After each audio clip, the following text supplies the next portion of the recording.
Fala time, Rodrigo aqui, diretamente da varanda da minha casa. Se você não me conhece, eu sou um programador que virou um empreendedor, fundador de tecnologia. E nesse canal a gente fala sobre tecnologia, como tecnologia pode mudar a sua vida e transformar a sua vida assim como transformou a minha. Então, se você já não é inscrito, se inscreve aí. 95% das pessoas que estão assistindo os meus vídeos aqui não estão inscritas, então bora lá. Se inscreve aí, manda esse vídeo pro seu brother aí, porque vamos criar uma comunidade de pessoas que acreditam que a tecnologia pode transformar as nossas vidas e a gente vai usar isso como veículo, como meio. Mas beleza, vamos lá. A grande pergunta é, será que ainda vale a pena aprender a programar em 2025? Eu fiz um vídeo, né, aqui no canal que tá, será que faculdade ainda vale em 2025? E hoje eu quero falar se aprender a programar ainda vale em 2025. Essa é uma pergunta muito comum para quem está no mercado há muito tempo, igual eu tô. Então eu tô 30 anos no mercado. No mercado não, 30 anos mexendo com tecnologia, 20 anos no mercado, 10 anos só na minha startup. E o mundo mudou muito nesses últimos 30 anos e vai mudar muito daqui para frente numa velocidade astronômica. E por que essa pergunta ela chega para umas pessoas que têm essa experiência que eu tenho? É porque hoje em dia existem inteligências artificiais que geram código de uma maneira muito maluca, muito louca, muito assertiva, muito boa. E aí a grande pergunta é, mas será que ainda precisa saber programar tendo agora esse tipo de tecnologia? Então é sobre isso que eu queria falar nesse vídeo. Se você está fazendo faculdade sobre isso, se você está aprendendo a programar, não se desespere, porque a resposta é sim, tá? Eu quero conversar com você aqui, quero bater um papo com você, porque eu acredito que sim, que vale, que é uma das melhores coisas que você pode fazer na sua vida. Existe um empreendedor investidor, que é o Naval, um cara muito inteligente, um filósofo, e ele fala de como que você pode se alavancar, como que você pode criar coisas... como que você pode criar um diferencial competitivo para você, né? E duas coisas que ele fala, das 4, é conteúdo. Então, conteúdo é algo muito importante também, ajuda você a espalhar sua mensagem, atrair as pessoas. E a outra coisa que ele chamava era code, né? Que é código. Então, por quê? Porque com código você pode automatizar um monte de coisa, você pode criar software, você pode criar automação que funciona enquanto você está fazendo outras coisas. E hoje em dia, e ele falou isso daí há muito tempo atrás. E hoje em dia essas ferramentas elas estão muito melhores, né? Então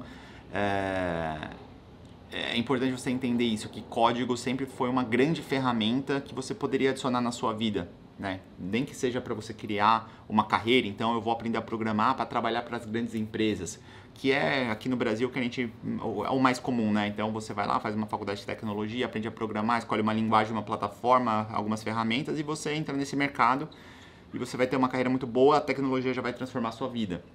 Você pode seguir um caminho parecido com o meu, né? Que era programador autodidata, depois trabalhou como programação no mercado, depois virou liderança técnica, depois fundou sua própria startup. Existem vários benefícios, inclusive tipo os benefícios de você usar tecnologia para criar coisas para você, criar produtos. Então é meio óbvio, né? Então eu não queria levar só para uma questão de dinheiro, porque tem muita gente que fala, eu vou entrar na área de tecnologia porque paga bem.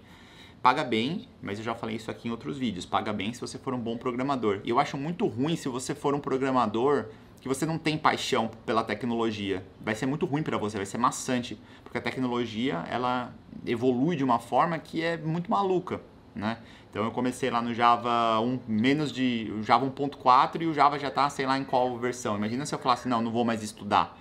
Você tem que estar constantemente estudando. Por isso que eu acho que você precisa gostar disso. Você quase que a tecnologia para você tem que ser quase como se fosse um hobby, tá? Mas por que eu acho que você ainda precisa aprender e você deveria e se você está aprendendo, eu acho que você nem deveria ir para uma questão de inteligência artificial a princípio. Eu tenho usado ferramentas de inteligência artificial para programar e para aumentar minha produtividade. Acredito que ao longo do último ano, assim, e teve uma evolução muito boa e eu acho que vai continuar evoluindo essas ferramentas, mas essa tecnologia ela não está pronta para simplesmente você dar um comando lá um prompt e vai acontecer o sistema corretamente. Então vamos supor que eu sou fundador da Docket aqui, então eu vou lá no ChatGPT e falo assim, ChatGPT, faça um clone da Docket, Enter, e vai gerar todos os sistemas, tudo que a gente faz, tudo que a gente tem de arquitetura, de construção. Então só lá na minha empresa, por exemplo, para vocês entenderem, existem uma dezena de sistemas e softwares internos que a gente construiu para operar. Existem uma dezena de produtos externos que a gente construiu para entregar para o cliente. Então, obviamente que a inteligência artificial não vai ser capaz de fazer isso. Você precisa ter uma questão de entendimento de negócio e do que você quer construir. Né? Você precisa saber direcionar. Primeiro você vai construir isso, depois você vai construir isso. Então vamos supor, pegar o meu exemplo lá. A gente tem um sistema financeiro lá que chama Financial, que transaciona todos os pagamentos que a gente faz lá para órgãos públicos. Já transacionou mais de 100 milhões de reais. Então beleza, você vai chegar lá e falar assim, eu preciso criar um Financial igual ao da Docket. Só que você precisa saber direcionar. Você precisa saber falar, pô, essas funcionalidades dessa forma. Então, assim, não vou entrar muito em detalhe, mas o que eu quero dizer é, você precisa entender você precisa entender o que você está construindo, né? Assim, você precisa entender. E aí o ponto mais importante, que é onde você entra aqui, que é o ponto da programação.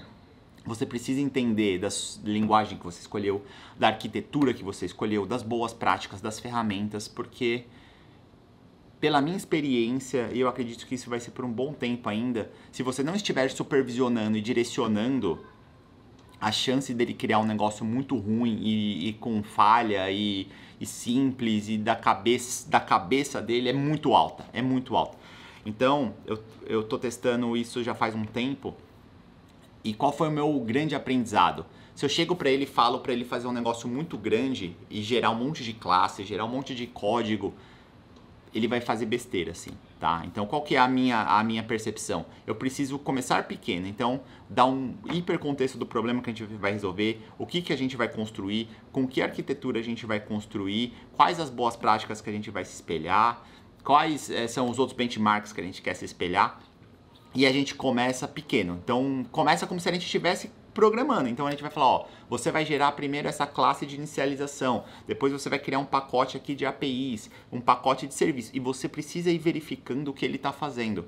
O que ele está fazendo. Se você chegar e falar assim, para gerar a aplicação completa com um único comando e ele vai gerar 45 classes ali, cara, você já perdeu, porque você vai ter que revisitar aquilo, aí o negócio começa a não funcionar e aí gera mais trabalho do que se você estivesse programando, escrevendo linha de código. Então, eu acredito muito que essa questão que a gente está indo de inteligência artificial, agentes de AI que vão fazer tarefas pela gente, que vão tomar decisões pela gente, cada vez mais vai evoluir. Só que eu ainda acredito muito que sim, que vale muito a pena você aprender a programar. E não é que vale, é que é necessário ainda. É que é necessário. Então, pra mim, é sempre a analogia do mecânico, assim, sabe? Imagina que você quer ser um mecânico, mas agora tem inteligência artificial, então eu não preciso saber como o motor funciona porque o robô vai lá e faz pra mim. Não, cara, se você é um mecânico, você vai utilizar da tecnologia pra ajudar você a fazer um trabalho melhor, mais escalável, que você vai poder cobrar mais e que você vai poder pegar mais serviço. Só que você precisa entender do motor, você precisa entender. Esse é meu ponto, né? Então, se você está pensando ainda se vale, se não vale, cara, vale muito. Você precisa continuar sendo um excelente programador. Eu sempre vou bater nessa tecla, porque isso foi o que eu vi nos últimos 30 anos. As pessoas, às vezes, entram com um pensamento muito imaturo, muito irreal, de que vai lá, faz uma faculdade, vai entrar e ganhar bem no mercado. Cara, é um mercado muito difícil. Você precisa ser muito bom. E você vai continuar precisando ser bom como sempre foi. Então você vai precisar continuar sendo um bom programador, e o bom programador daqui pra frente vai ser a pessoa que sabe programar muito bem sem ferramenta e muito bem com ferramenta. Então eu vou te dar um exemplo. Você precisava antigamente ser um programador muito bom sem a IDE, que é o software que a gente usa para criar, escrever código, né? E com a IDE, porque a IDE facilitava, fazia autocomplete, ajudava a gerar uma coisa ou outra. Então, da mesma forma que a gente era bom programador escrevendo no papel, mas também no VI, ou depois a gente foi usar as ferramentas de criação de código, né, de edição de código, a gente tem que continuar sendo tão bom agora com essas outras ferramentas. Então, assim, inteligência artificial é só ferramenta, entendeu? Então essas coisas eu acredito que elas não vão ser substituídas, né? O humano, ele está no loop nessa nova fase da inteligência artificial, acho que estará por um bom tempo ainda, e se for mudando a gente vai chegar aqui conversando, mas em 2025 eu acredito muito que ainda vale a pena. E eu falei isso num vídeo aqui, se você estiver aprendendo, tome cuidado para não ir deixando a inteligência artificial fazendo por você, porque senão você não vai aprender a fazer aquilo, e quando você não tiver acesso àquela ferramenta, você não vai saber o que ela está fazendo direito, ou você não vai saber fazer sem ela. Eu não gosto muito de ficar dependente de pessoas ou de recursos, de máquina. Então, assim, óbvio que é uma coisa muito difícil de acontecer, mas imagina que a inteligência artificial sumiu. Então, eu ainda tenho o skill de programar. Então, eu sei ainda programar. Né? Então você pode você pode transpor isso que eu estou falando para sua vida, né? Então é muito ruim ficar dependendo. Então, para você não depender e para você estar mais no controle do que ser controlado, você precisa ter um nível de profundidade muito alto em cima do que você faz, tá? Então fica aqui essa resposta, se ainda vale a pena programar. Eu acho que vale. Eu acho que você precisa ter uma grande paixão, porque é um mercado que ele muda muito, vai mudar cada vez mais daqui para frente. E é isso, assim, tá? Então, debruce, seja um excelente programador, seja o melhor programador que você possa ser, e a sua vida vai ser transformada através da tecnologia. Seja indispensável para as empresas. O programador que ele só é um escritor de código, ele vai ter cada vez menos valor. Aquele programador que você chega, ele tá de fone, só escreve código, não ajuda, cara, porque esse programador vai ser o mais fácil de ser reposto pelas empresas, assim, porque ele não tá participando, não tá interagindo. Mas ele escreve bons códigos, beleza, mas a inteligência artificial também vai escrever bons códigos, então tem que tomar cuidado com isso. Mas enfim, fica o meu pensamento aí. É isso, a gente tá num mundo de transformação, tem uma nova tecnologia chegando, né? Depois de internet, de smartphone, aplicativo, infraestrutura de nuvem, existe uma nova era de inteligência artificial, e a gente vai conversando aqui para como a gente se adapta, como a gente aproveita, como a gente está na frente. Então, se você está nesse vídeo aqui, você já está na frente, e a gente vai conversando de como você pode melhorar, né? De como a gente pode melhorar e tirar vantagem, né? E se apropriar e utilizar mais ainda a tecnologia para construir coisa boa aí na nossa vida e transformar a nossa vida. Beleza? Tamo junto e até a próxima.